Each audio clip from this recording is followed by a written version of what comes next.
మొన్న జరిగినటువంటి సార్వత్రిక ఎన్నికల్లో వచ్చినటువంటి ఫలితాల తర్వాత జూన్ 4న ఎన్నికల ఫలితాలు వచ్చినటువంటి రోజు నుంచి ఏ రోజైతే తెలుగుదేశం పార్టీ వారి మిత్రపక్షాలు రాష్ట్రంలో అధికారాన్ని చేపట్టినటువంటి రోజు నుంచి దాదాపు 20 రోజులు కావస్తూ ఉంది. నాటి నుండి నేటి వరకు రాష్ట్ర వ్యాప్తంగా తెలుగుదేశం పార్టీ చేస్తున్నటువంటి దమనకాండ, వైఎస్ఆర్ కాంగ్రెస్ పార్టీ కార్యకర్తల మీద జరిగినటువంటి దాడులు, నాయకుల మీద జరుగుతున్నటువంటి దాడులు, అలాగే ప్రైవేట్ ప్రభుత్వ ఆస్తుల మీద జరుగుతున్నటువంటి దాడులు, ఇవన్నీ కూడా గడిచినటువంటి 20 రోజులుగా మనం చూస్తూ ఉన్నాం. సరే, మొదట్లో మేము ఇంకా ప్రమాణ స్వీకారాలు చేయలేదు, జరుగుతున్నటువంటి వాటికి మాకు సంబంధాలు లేవు, ఈ రకరకాలైనటువంటి అహంకారంతో ఇచ్చినటువంటి సమాధానాలన్నీ కూడా మనం చూసాం. కొంతమంది ప్రాణాలు బలిగొన్నారు, కొంతమంది మీద నేరుగా దాడి చేసేటువంటి కార్యక్రమాలు చేశారు. ప్రభుత్వ ఆస్తుల్ని, హాస్పిటల్స్ని, సచివాలయాల్ని, వాటన్నిటి మీద కూడా దాడి చేసినటువంటి సందర్భాలను మనం చూసాం. ఏ రకంగా నిన్న మన ఉమ్మడి విశాఖపట్నం జిల్లా చోడవరం నియోజకవర్గంలో ఒక శిలాఫలకాన్ని, సహజంగా ప్రభుత్వంలో ఉన్నటువంటి ప్రజాప్రతినిధులు ఆ ప్రభుత్వానికి సంబంధించినటువంటి నిర్ణయాల్లో భాగంగా నిర్మించినటువంటి భవనాలకు సంబంధించినటువంటి శిలాఫలకాలని పూర్తిగా ధ్వంసం చేసి, ఇక్కడే కాదు అనేక ప్రాంతాల్లో రాష్ట్ర వ్యాప్తంగా చేస్తున్నటువంటి ఈ చర్యలను మనం చూస్తూ ఉన్నాం. ఈరోజు ఉదయం తెల్లవారుజామున 5 గంటలకి తాడేపల్లిలో వైఎస్ఆర్ కాంగ్రెస్ పార్టీ కేంద్ర కార్యాలయానికి సంబంధించినటువంటి నిర్మాణాన్ని 8 సంవత్సరాలు ఈ రాష్ట్రంలో ప్రతిపక్ష పార్టీగా, గడిచినటువంటి 5 సంవత్సరాల అధికార పార్టీగా, దాదాపు 13 సంవత్సరాలు చరిత్ర కలిగినటువంటి వైఎస్ఆర్ కాంగ్రెస్ పార్టీకి చెందినటువంటి కార్యాలయాన్ని ఏ రకంగా పూర్తిగా నేలమట్టం చేశారో అనేటువంటిది ఈరోజు తెల్లవారుజామున మనం చూసాం. మీరు కూడా, మీ దృష్టి కూడా అదంతా కూడా వచ్చింది. దాని మీద కోర్టుకు వెళ్ళి, కోర్టులో ఇంకా ప్రొసీడింగ్స్ జరుగుతుండగానే హై హ్యాండెడ్గా ఏ రకంగా కార్యాలయాన్ని పూర్తిగా 2 అంతస్తులు నిర్మించినటువంటి కార్యాలయాన్ని ఏ రకంగా నేలమట్టం చేశారో అన్నటువంటిది చూసాం. ఈరోజు రాష్ట్రంలో అంబేద్కర్ గారి రాజ్యాంగాన్ని పూర్తిగా పక్కన పెట్టి తెలుగుదేశం పార్టీ తాలూకా రెడ్ బుక్ రాజ్యాంగం నడుస్తూ ఉంది. వారు ఏదైతే ముందు నుంచి వారు ఎన్నికల ప్రచారంలో చెప్పారో, వారు అధికారంలోకి రాకమునుపు చెప్పారో, వారు చెప్పినటువంటి ఆ రెడ్ బుక్ రాజ్యాంగాన్ని ఈరోజు రాష్ట్రంలో అమలు చేస్తున్నటువంటి సందర్భాలు మనం చూస్తూ ఉన్నాం. ఇంకా పైపెచ్చు ఈరోజు అసెంబ్లీలో నీతులు మాట్లాడుతూ ఉన్నారు. సరే, మేమైతే మా నాయకుడు జగన్మోహన్ రెడ్డి గారు మొన్న సమావేశం పెట్టినప్పుడు చాలా క్లియర్గా, కేటగారికల్గా చెప్పారు. 6 నెలల పాటు వారికి హనీమూన్ పీరియడ్ అనేటువంటిది నడుస్తూ ఉంది.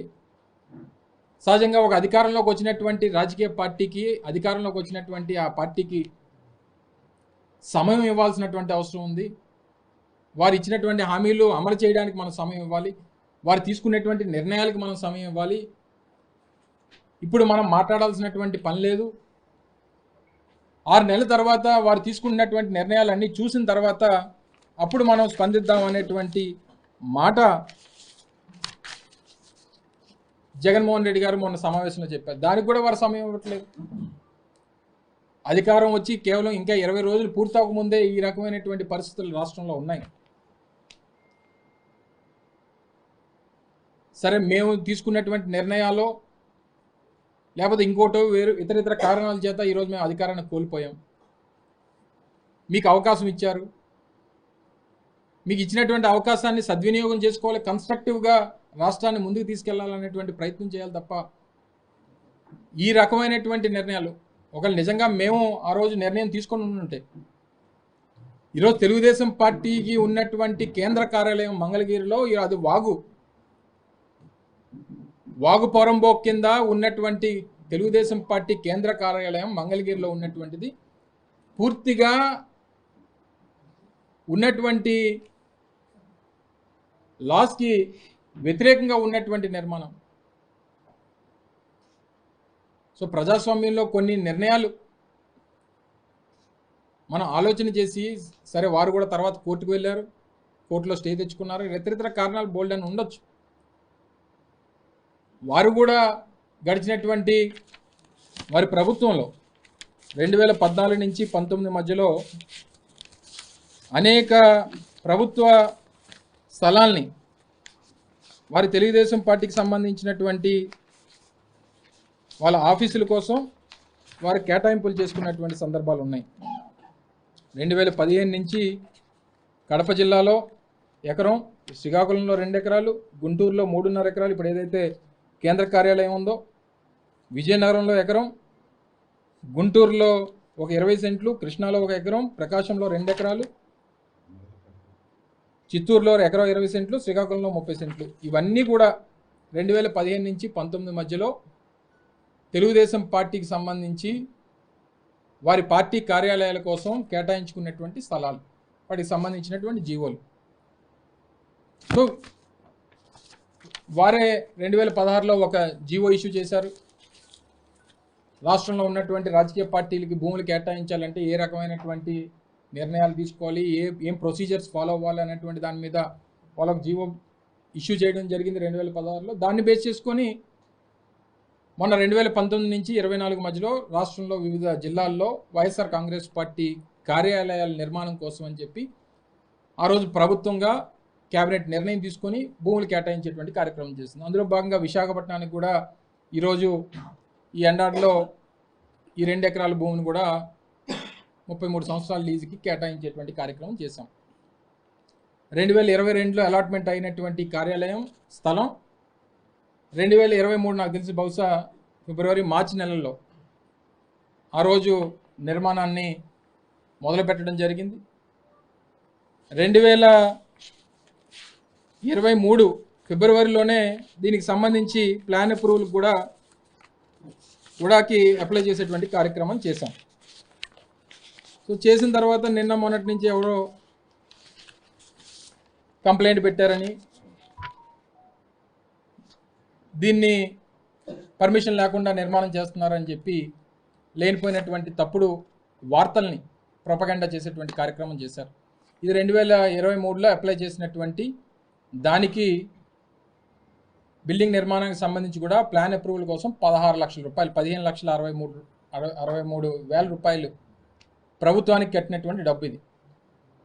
అలాగే అనకాపల్లిలో జిల్లా పార్టీ కార్యాలయం కూడా దాదాపు 38 లక్షలు ఎంతో, కరెక్ట్గా నాకు నెంబర్ తెలియదు కానీ 30 లక్షల పైచీలకు అక్కడ కూడా ప్రభుత్వానికి డబ్బులు కట్టి, సహజంగా ఒక బిల్డింగ్ నిర్మాణం ప్రభుత్వానికి సంబంధించింది నిర్మాణాలు కాకుండా ప్రైవేట్ వ్యక్తులు ఎవరు ఏ బిల్డింగ్ నిర్మాణం చేసినా యాజ్ పర్ ప్లాన్ నిర్మాణం జరిగినంత వరకు అందులో కొంత భాగాన్ని ప్రభుత్వానికి మార్టగేజ్ చేయాల్సినటువంటి అవసరం ఉంది. మీరు అపార్ట్మెంట్లు కట్టినా లేకపోతే ఇల్లు కట్టినా ఇంకోటి కట్టినా దానికి సంబంధించినటువంటి మార్టగేజ్ కూడా, ఫస్ట్ ఫ్లోర్ మార్టగేజ్ కూడా ఇక్కడ సబ్ రిజిస్టర్ ఆఫీస్ మధురవాడలో ప్రభుత్వానికి మార్టగేజ్ చేసేటువంటి కార్యక్రమాన్ని కూడా చేశాం. తీరా అంతా అయిపోయిన తర్వాత నిన్న వారు ఏమంటారంటే ఇది మీరు ఉడాలో కాదు జీవీఎంసీలో మీరు అప్లై చేయాలి కదా అని చెప్పి నిన్న వారు సమాధానం. ఈరోజు ఒక నోటీస్ కూడా మా కార్యాలయంలో ఎవరు లేరని చెప్పి ఉదయాన్నే వచ్చి వారు గోడకి నోటీస్ అంటించి వారు వెళ్ళిపోవడం జరిగింది. ప్రభుత్వానికి సంబంధించినటువంటి జీవీఎంసీ అధికారులు అందరూ కూడా ఎవరో టౌన్ ప్లానింగ్ అధికారులు వారు నోటీస్ని నిన్నటి డేట్తో ఉన్నటువంటి నోటీస్ని ఈరోజు ఉదయం వచ్చి అతికించి వారు వెళ్ళిపోయారు. దీనికి సంబంధించి మీరు కట్టినటువంటి నిర్మాణానికి మీరు విఎంఆర్డీఏలో ప్లాన్ అప్రూవల్కి అప్లై చేశారు. కానీ మీది జీవీఎంసీ లిమిట్స్లో ఉండడం వల్ల మీరు జీవీఎంసీకి అప్లై చేయాలి. సో జీవీఎంసీ పర్మిషన్ ఇవ్వకుండా మీరు నిర్మాణం చేశారు కాబట్టి వారం రోజుల్లోపు దీనికి సమాధానం ఇవ్వాల్సిందిగా కోరుతున్నామని చెప్పి వారు ఒక నోటీస్ని గోడకు అతికించి వెళ్ళిపోయారు. దాన్ని అక్కడి నుంచి తొలగించి మేము భద్రపరుచుకునేటువంటి కార్యక్రమం చేశాం. ఎందుకంటే సమాధానం ఇవ్వాలి కాబట్టి. సహజంగా జీవీఎంసీ లిమిట్స్లో ఎప్పుడన్నా భూ కేటాయింపులు కానీ మనకు భూమి కానీ ఉంటే గజాల్లో దాన్ని స్క్వేర్ యార్డ్స్లో గజాల్లో అది కన్వర్ట్ అయ్యి ఉంటే డైరెక్ట్గా నేరుగా మనం జీవీఎంసీకి అప్లై చేసుకుంటాం. నాకు ఉన్నటువంటి అవగాహన మేరకు, ప్రభుత్వంలో పనిచేశాను కాబట్టి, ప్రభుత్వంలో మంత్రిగా ఉన్నాను కాబట్టి నాకు ఉన్నటువంటి అవగాహన మేరకు జీవీఎంసీ లిమిట్స్లో సహజంగా ఏదైనా గజాల్లో మీకు భూమి ఉంటే మీరు నేరుగా జీవీఎంసీకి వెళ్ళి అప్లై చేసుకునేటువంటి పద్ధతి ఉంటుంది నాకు తెలిసి. కానీ ఎకరాల్లో కన్వర్షన్ జరగకుండా ఎకరాల్లో ఉన్నప్పుడు అది నేరుగా మనం విఎంఆర్డీఏకి కన్వర్షన్ పెట్టుకుంటాం. కన్వర్షన్ పెట్టుకుని దాని నుంచి ప్లాన్ అప్రూవల్ కావాల్సినప్పుడు సహజంగా విఎంఆర్డీఏ నుంచే లేఅవుట్ కానీ లేకపోతే బిల్డింగ్కి సంబంధించి కానీ ఏదైనా ఉన్నప్పుడు విఎంఆర్డీఏ నుంచి జీవీఎంసీకి వెళ్ళి జీవీఎంసీ నుంచి ప్లాన్ అప్రూవల్ అయ్యి రావాలి. మేము అప్లై చేసి దాదాపు 365 రోజులు పైచిలుకు, అంటే సంవత్సరం పైచిలుకు అయింది. ఇప్పుడు మళ్ళీ వారు నిన్న సమాధానం ఇస్తూ వాళ్ళు ఏం చెప్పారంటే జీవీఎంసీకి మీ రిక్వెస్ట్ని ట్రాన్స్ఫర్ చేయాలని చెప్పి వారు కోరడం జరిగింది. సరే, మేము రిక్వెస్ట్ ట్రాన్స్ఫర్ ఆర్టీఎస్ అని చెప్పి ఒక సిస్టమ్ ఏదో ఉంది, రిక్వెస్ట్ ట్రాన్స్ఫర్ సిస్టమ్ అని చెప్పి ఆర్టీఎస్ అనే ఒక నామన్క్లేచర్తో ఒక రిక్వెస్ట్ ఉంది. దాని రిక్వెస్ట్ మేరకు జీవీఎంసీకి అప్లై చేస్తాం. కట్టాల్సిన డబ్బు కట్టాం, గవర్నమెంట్కి కట్టాం. కావాల్సినటువంటి ప్లాన్ అప్రూవల్, కావాల్సినటువంటి building structure, as per plan approval ప్రకారం బిల్డింగ్ కట్టాం. అన్నీ ఉన్న తర్వాత ఈ రకంగా ప్రభుత్వానికి సంబంధించినటువంటి అవకాశం ప్రభుత్వంలో మేము ఉన్నాం కాబట్టి, మేము ఏదన్నా చేయొచ్చు కాబట్టి, దేనన్నా ఎమ్మెల్సీ గురించి ఏదన్నా మనం చేయొచ్చు అని చెప్పని అనుకుంటే ఇది పద్ధతి కాదు. మీరు పాటించాల్సినటువంటి ప్రజాస్వామ్యంలో ఒక రాజకీయ పార్టీ అనేటువంటిది, గతంలో అధికారంలో ఉన్నటువంటి రాజకీయ పార్టీ, 13 సంవత్సరాల చరిత్ర కలిగినటువంటి పార్టీ, ఈరోజు ఈ స్థాయిలో మీకు అధికారం ఉందని చెప్పి, మీకు ఒక సొంత రాజ్యాంగం ఉందని చెప్పి, మేము ఎర్ర పుస్తకంలో రాసుకున్నటువంటి అన్నీ అమలు చేస్తామని చెప్పి ఈ రకమైనటువంటి చర్యలు వీటికి పాల్పడతామంటే సరే, రేపు కూడా మళ్ళీ ప్రజాస్వామ్యంలో ఏది శాశ్వతం కాదు. ప్రతిదానికి సమాధానం అనేటువంటిది ప్రజలు ఇస్తారు, అవకాశాలు అనేటువంటివి అందరికీ వస్తాయి. అవకాశం వచ్చినటువంటి దాన్ని ఏ రకంగా మీరు వినియోగిస్తున్నారు అనేటువంటిది ప్రజలు చూస్తూ ఉన్నారు. ఏదేమైనప్పటికీ ఇది వైఎస్ఆర్ కాంగ్రెస్ పార్టీ నాయకులు, కార్యకర్తలు, అభిమానులు అందరికీ సంబంధించినటువంటి ఒక దేవాలయం లాంటిది. ఇక్కడే కాదు, రాష్ట్రంలో అన్ని ప్రాంతాల్లో ఉన్నటువంటి వైఎస్ఆర్ కాంగ్రెస్ పార్టీ కార్యాలయాలంటే మా పార్టీకి సంబంధించినటువంటి దేవాలయాలతో సమానం. తప్పకుండా రానటువంటి కాలంలో చట్టపరంగా మేము పోరాటం చేస్తాం. మేము చట్టాన్ని ఎక్కడా కూడా మేము అధికారం ఉందని చెప్పి, వాస్తవంగా అయితే గతంలో 10-11 బిల్డింగులు తెలుగుదేశం పార్టీ హయాంలో నిర్మించారు. తీమనంటే వాళ్ళకి ఏంటంటే దేనికి పర్మిషన్స్ ఉన్నాయో. 2002, 2003లో విశాఖపట్నంలో ఉన్నటువంటి దస్పల్ హిల్స్ పక్కన ఉన్నటువంటి వారి ప్రభుత్వ కార్యాలయానికి 17-18 సంవత్సరాలు అసలు ప్లాన్ అప్రూవల్ లేదు. ఆ రోజు ప్రతిపక్షంగా మేము ఫైట్ చేసి అసలు మీ తాలూకా రికార్డ్స్ అన్ని బయట తీయమంటే అప్పుడు 16-17 సంవత్సరాల తర్వాత వాళ్ళు ప్లాన్ అప్రూవల్కి అప్లై చేశారు. అప్పటి వరకు ఉన్నటువంటి ఫైన్లు అన్నీ అప్పుడు కట్టారు. అప్పటి వరకు ఉన్నటువంటి ట్యాక్స్లు ఒకరోజు కట్టలేదు. ప్రభుత్వానికి కట్టాల్సినటువంటి లీజ్ అమౌంట్ కట్టలేదు. వీరు వచ్చి ఈరోజు నీతులు చెప్పి మేము ఈ రకంగా కార్యక్రమాలు చేయడం అనేటువంటి సమంజసం కాదు. ఏదేమైనప్పటికీ మేము చట్టపరంగా మాకున్నటువంటి రైట్స్ని మేము ప్రొటెక్ట్ చేసుకుంటూ, మా దేవాలయాలని మేము ప్రొటెక్ట్ చేసుకుంటాం. మా ప్రభుత్వం నుంచి కేటాయింపబడినటువంటి వైఎస్ఆర్ కాంగ్రెస్ పార్టీ కార్యాలయాలు రాష్ట్ర వ్యాప్తంగా ఎక్కడెక్కడైతే కేటాయించామో, ఎక్కడైతే నిర్మాణాలు చేశామో, సరే ఇప్పటికే వారు హై హ్యాండెడ్గా ఈరోజు బుల్డోజర్ల ప్రభుత్వం మొదటి నుంచి అధికారంలోకి వచ్చినటువంటి రోజు నుంచి గడిచినటువంటి 20 రోజులుగా ఏ రకమైనటువంటి విధ్వంసకాండ. నిన్ననే మా కార్పొరేటర్ గారు కొండబాబు గారు మన 4వ వార్డు 4వ డివిజన్ కార్పొరేటర్ కదా, 4వ డివిజన్ కదా, రాత్రి ఆయన ఇంటి మీద రాళ్ళు రువ్వారు, ఇల్లు అద్దాలన్నీ పగలగొట్టారు. ఈ రకమైనటువంటి కార్యక్రమాలు రాష్ట్ర వ్యాప్తంగా అన్ని ప్రాంతాల్లో జరుగుతూ ఉన్నాయి. సరే, ఇప్పుడు ప్రభుత్వ ఆస్తులు అయిపోయినాయి, వ్యక్తిగతంగా నాయకులు అయిపోయినారు. ఈరోజు మా పార్టీకి సంబంధించినటువంటి పార్టీ కార్యాలయాల మీదకి వచ్చారు. ఏదేమైనప్పటికీ ప్రభుత్వంలో ఉన్నటువంటి అధికారులు, మీకు తెలుసు ఏం జరిగిందో ఏం జరుగుతుందో. ఏదేమైనప్పటికీ మేము రూల్స్ ప్రకారం వెళ్ళాం. సరే, ఏదన్నా డీవియేషన్స్ ఉన్నాయి, మీరు ఇది కాదు ఈ రకంగా వెళ్ళాలన్నప్పుడు మీరు డైరెక్షన్ ఇవ్వాలి. మీరు ఈ రోజు వరకు చెప్పకుండా నిన్నటికి నిన్న వచ్చి మీరు ఇక్కడ కాదు అక్కడికి వెళ్ళండి అని చెప్పి, సరే వెళ్తాం, టైం ఇవ్వాలి కదా. డబ్బులు కట్టాం, మార్టగేజ్ చేసాం, బిల్డింగ్ మార్టగేజ్ చేసాం, అన్ని ప్రొసీజర్ ప్రకారం ప్రభుత్వానికి కట్టాల్సినటువంటి ఫీజులు కట్టాం, వేకెంట్ ల్యాండ్ ట్యాక్సులు కట్టాం, కరెంటు బిల్లులు. గతంలో మా జిల్లా పార్టీ అధ్యక్షుడిగా ఇప్పుడు శాసనసభ్యుడిగా ఉన్నటువంటి పంచకల్ రమేష్ బాబు గారు, ఆయన మా జిల్లా పార్టీ అధ్యక్షుడిగా ఉన్నప్పుడు కట్టినటువంటి కరెంటు బిల్లు ఆయన పేరు మీద ఇచ్చారు. అప్పుడు దానికి సంబంధించినట్టు కట్టినటువంటి బిల్లులు, వేకెంట్ ల్యాండ్ ట్యాక్సులు, ప్రొసీజర్ ప్రకారం అన్నీ చేసిన తర్వాత కూడా, అంటే పద్ధతి ప్రకారం ఏదైనా చేస్తే ఉండడానికి లేదు అనేటువంటిది మీ అభిప్రాయం అయితే చెప్పమనండి. వీటిని దయచేసి ప్రజలందరూ కూడా గమనించాలండి. జరుగుతున్నటువంటి ప్రక్రియలు, చేస్తున్నటువంటి దౌర్జన్యాలు, దాడుల్ని ప్రజలందరూ కూడా గమనించాల్సిందిగా, మీరు తీసుకున్నటువంటి నిర్ణయాన్ని ఒకసారి ఆలోచించాల్సిందిగా మీ ద్వారా మరొకసారి అందరికీ తెలియజేసుకుంటూ, మాకు ఇచ్చినటువంటి నోటీస్ని చట్ట ప్రకారం మేము ఫైట్ చేసుకుంటాం, ప్రొటెక్ట్ చేసుకుంటాం. ఏది కూడా డీవియేషన్తో ఏది చేయలేదనేటువంటిది మరొకసారి మీ ద్వారా ప్రజలకు తెలియజేస్తా ఉన్నాం.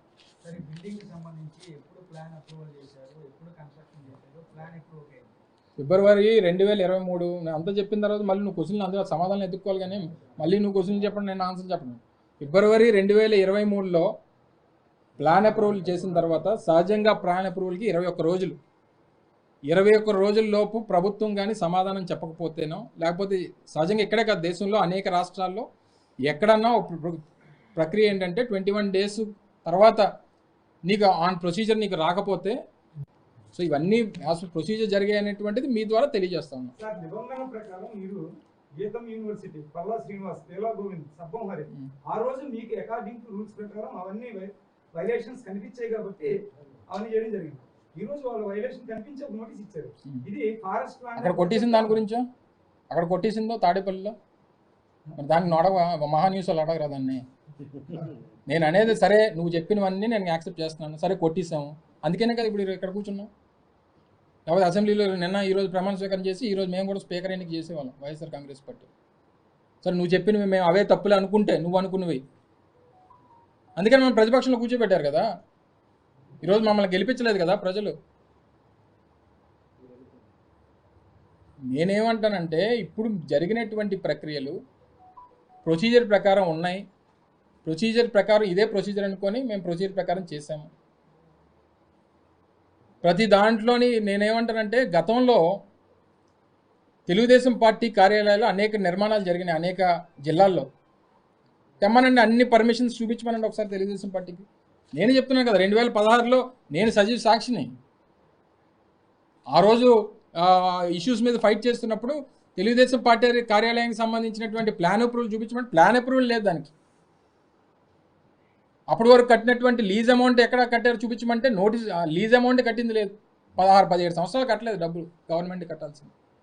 సరే, ఏదేమైనప్పటికీ ఇప్పుడు జరిగినటువంటి దానికి మేము ఇప్పుడు పబ్లిక్ ఏం చెప్తారు, వీళ్ళకి ఏమి పర్మిషన్ లేకుండా వీళ్ళు కట్టేశారు అనేటువంటిది ప్రొపగండా చేయాలని చెప్పి తెలుగుదేశం పార్టీ చూస్తుంది.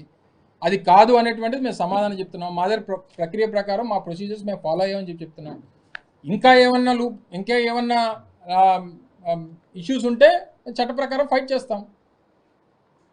సో దాన్ని ఇది ఒకటే కాదు, అనకాపల్లికి కూడా ఇదిగో నేను మార్టగేజ్ చేసింది 25 సెప్టెంబర్ 2023లో జీవీఎంసీకి ఆ రోజు కూడా వాళ్ళు మార్టగేజ్ చేయాలని చెప్పి చెప్తే, ఆ రోజు మార్టగేజ్ చేసినటువంటి ఇప్పుడు ఉన్నటువంటి కమిషనరే ఇప్పుడు ఉన్నటువంటి కమిషనర్ గారే మా జిల్లా పార్టీ అధ్యక్షులు గారు గురువులు గారు మొత్తం ఉన్నటువంటి దాంట్లో 10% ఆఫ్ ద టోటల్ బిల్టప్ ఏరియాని మోటగేజ్ చేశాం. మోటగేజ్ చేసినటువంటి డాక్యుమెంట్ 8273/2023 డాక్యుమెంట్ నెంబర్. జీవీఎంసీకి మోటగేజ్ చేశాం. Madhurawada sub registrar office 8273/2023. మొత్తం బిల్డింగ్లో నువ్వు బిల్డింగ్ కట్టావు 500 గజాల్లో బిల్డింగ్ కట్టి ఒక 5,000 స్క్వేర్ ఫుట్ కడితే ఒక 500 SFT మోటగేజ్ చేయాలి. ఇది ప్రొసీజర్. అంటే నువ్వు ఎప్పుడైనా డీవియేషన్స్లో కడితే దాన్ని గవర్నమెంట్ ఓన్ చేసుకునేటువంటి దానికి లేదా నీకు పెనాల్టీ కిందో దేని కిందో అది ఉపయోగపడుతుంది అని చెప్పి సహజంగా రెస్ట్రిక్షన్స్ కోసం అని చెప్పి పెడతారు. ఆ మోటగేజ్ కూడా చేసాం 2023-25 సెప్టెంబర్. ఇందాక మీకు చెప్పినట్టుగా దానికి సంబంధించి ప్రూఫ్ నేను చెప్పేది. మీరే నోటుతో చెప్పిస్తారు, నోట్ లేదా మీదేరని అంటే ఇది నోటు డాక్యుమెంట్. సో ఏదేమైనప్పటికీ వారు ఏ రకంగా వాళ్ళు తాలూకా అన్నీ డాక్యుమెంట్స్. సో ఓవరాల్గా ప్రజలకు మీ ద్వారా చెప్పేది ఏంటంటే మేము చేసినటువంటి నిర్మాణాలు ప్రతిదీ కూడా పద్ధతి ప్రకారం యాజ్ పర్ రూల్స్ ఫాలో చేసాం. అయినప్పటికీ కేవలం విధ్వంసం సృష్టించాలి, వైఎస్ఆర్ కాంగ్రెస్ పార్టీ కార్యాలయాలు రాష్ట్రంలో ఉండకూడదు అనేటువంటి అభిప్రాయంతో చేపడుతున్నటువంటి కార్యక్రమాలు. తాడేపల్లిలో కొట్టేసేది కూడా చంద్రబాబు నాయుడు గారికి, లోకేష్ గారికి వాళ్ళు రోడ్డు మీద వెళ్తున్నప్పుడు అది రోజు కనబడుతుంది అన్నటువంటి ఉద్దేశంతో కొట్టించినట్టు కనబడుతుంది. సో దయచేసి ఇవన్నీ ఇప్పటికన్నా మీరు చెప్పేటువంటి నీతులు సూక్తులు ఇందాక మేము అసెంబ్లీలో చూసాం, అవి దానికే పరిమితం కాకుండా మీరు మంచిగా పరిపాలన చేయాలని చెప్పి మేము కూడా ఆశిస్తూ ఉన్నాం. మీరు చేయనటువంటి రోజున డెఫినెట్గా ప్రజల పక్షాన పోరాటం వైఎస్ఆర్ కాంగ్రెస్ పార్టీ చేస్తుంది. ఆ అవకాశం డెఫినెట్గా మీరు మాకు ఇస్తారు. రానటువంటి కాలంలో వైఎస్ఆర్ కాంగ్రెస్ పార్టీ కార్యాలయాలకు కానీ, వైఎస్ఆర్ కాంగ్రెస్ పార్టీ నాయకుల జోలికి కానీ, వైఎస్ఆర్ కాంగ్రెస్ పార్టీ కార్యకర్తల జోలికి కానీ ఎవరు వచ్చినా సరే వారికి అండగా పార్టీ నిలబడుతుంది, మీ పక్షాన్ని నిలబడుతుంది, అన్ని రకాలుగా పోరాటం చేస్తుంది, మీ ముందు నాయకత్వం నిలబడి మీకు అండగా నిలబడుతుంది అనేటువంటి విషయాన్ని మరొకసారి ఈ సందర్భంగా మీ ద్వారా ప్రజలకి, మా పార్టీ నాయకులకి, కార్యకర్తలకి, అభిమానులకి తెలియజేస్తాం. Thank you.